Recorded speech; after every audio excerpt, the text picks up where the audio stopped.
اچھا، اب ایک مسئلہ آتا ہے درود میں وقف کرنے کا. بہت سے لوگ اس کے اوپر ایک اعتراض کرتے ہیں کہ آج کل ایک ایرانی سٹائل کے اندر درود پڑھا جاتا ہے، اللہم صلی علی محمد و آل محمد، اس طرح سے پڑھا جاتا ہے.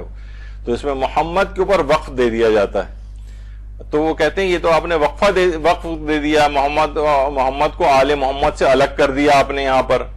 تو اب دیکھیے یہ کیا چیز ہے. اور اس سلسلے میں ایک کلپ بھی پیش کیا جاتا ہے آیت اللہ علی نقی نقن صاحب کا،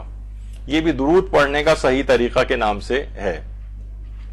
جس میں انہوں نے کہا ہے کہ بہت سے، اچھا ظاہر ہے ایک تقریری ایک بات ایک الگ ہوتی ہے، اور ایک کہ یہ چیز واجبات و حرام والا کوئی مسئلہ، جیسے تشہد کے اندر بھی اگر کوئی شخص ایک سوال آتا ہے کہ یہی والا اسی طرح سے جو میں نے ابھی پڑھ کے بتایا محمد و آل محمد، عموماً محمد و آل محمد تشہد میں پڑھتے ہیں نا، تو کیا یہ اس طرح سے کیا تشہد میں بھی پڑھا جا سکتا ہے؟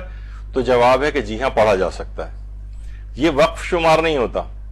تو انہوں نے یہ فرمایا ہے کہ کچھ لوگ سانس لے کر وقف کرتے ہیں اور کچھ لوگ جو ہے آل کو نکال کر وقف کرتے ہیں.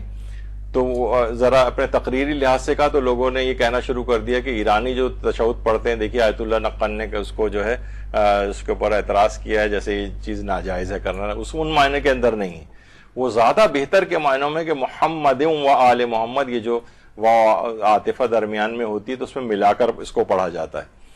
کیونکہ یہ سوال آیت اللہ بہجت سے بھی پوچھا گیا تو انہوں نے کہا کہ اشکال ندارت و نماز صحیح است، یعنی اگر یہ اسی طرح سے وقف دے کے محمد کے اوپر اگر وقف دیں اور پھر فوراً ہی بات کہیں وہ آل محمد، تو انہوں نے فرمایا اس سے کوئی فرق نہیں پڑتا، کوئی حرج نہیں ہے اور نماز صحیح ہے.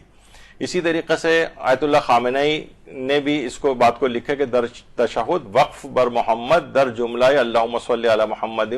و اللہم صلی علی محمد و سپس قرات عبارت و آل محمد بمقدار کے بواحدت جملہ ضرر نزدن اشکال ندارت. فرماتے ہیں کہ اگر تشہد میں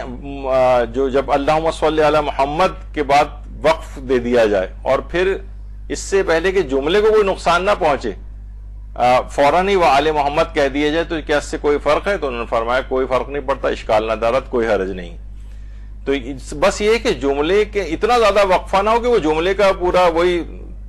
اس کے وحدت جملہ ہی ایک جملہ ہی نہیں بلکہ دو الگ الگ جملے شمار ہو. مثلا اللہم صلی علی محمد، پھر آپ خاموش ہو گئے، پھر تھوڑی دیر بعد آپ کہہ رہے ہیں وآل محمد، تو کہتے ہیں یہ پھر دو الگ جملے بن جائیں گے اور یہ جملے کی جو وحدت ہے یہ متاثر نہیں ہونی چاہیے، تو کوئی حرج نہیں. اسی طریقے سے آیت اللہ سیستانی کے جو وکیل اور استفتاء سیکشن کے جو ایک لحاظ سے سربراہ ہیں، ان سے بھی ہم نے لکھ کے یہ دریافت کیا، یہی والا سوال جو ہے وہ لکھ کے پوچھا کہ کیا اس طرح سے پڑھنا جائز ہے، تو وہاں سے جواب آیا جائز است، کوئی حرج نہیں. آقا سیستانی کے نزدیک بھی اس میں کوئی حرج نہیں ہے، محمد و آل محمد یہ بھی پڑھا جا سکتا ہے. البتہ ایک تفصیل الگ ہے قرات میں، وہ احتیاط مستحب ہے آقا سیستانی کی، جس میں وقف بالحرکت اور وصل بالسکون کا ایک مسئلہ ہے جو توضیح المسائل میں آپ کو مل جائے گا. بہتر یہ ہے کہ محمد و آل محمد ہی اس طرح سے پڑھا جائے، محمد و آل محمد احتیاط مستحب کے لحاظ سے جو ہے وہ یعنی احتیاط مستحب ہے کہ اس طرح سے نہ پڑھا جائے اس کو، یعنی اللہم صلی علی محمد و آل محمد ہی اس کو